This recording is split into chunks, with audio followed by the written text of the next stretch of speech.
सम्माननीय सभापति महोदय, पूज्य गुरुजी गुरुमा बृंद और एठारे उपस्थित थी आम छोट भाई भौणी और सहपाठी सहपाठिनीगण। आज हूँ एक महान दिवस। ये महान दिवस मत कि कहार सुजोग मिलता धन्य मान कर। आज हूँ आम देशर प्रथम प्रधानमंत्री पंडित जवाहरलाल नेहरू जन्मदिन। से होते भारत जन सुजोग्य सन्तान और आम स्वाधीनतार जन अग्रणी नेता। जन्म दिवस मत कि कह सुजोग मिलता मुझे बहुत धन्य मान कर। पंडित जवाहरलाल नेहरू 1899 मसीहा नवेम्बर 14 तारिख आलाहाबाद ठारे जन्म ग्रहण करते।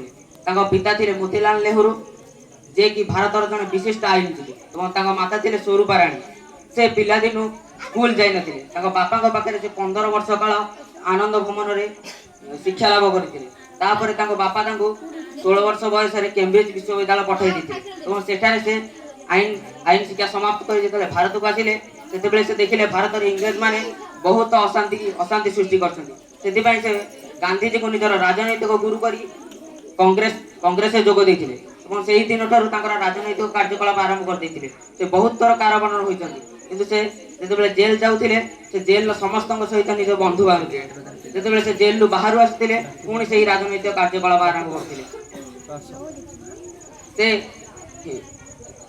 कमला नामक जड़े नारी को विवाह करते। झील थी इंदिरा जहाँ को सी निजे भारत जड़े विशिष्ट प्रधानमंत्री गढ़ी तोड़ते।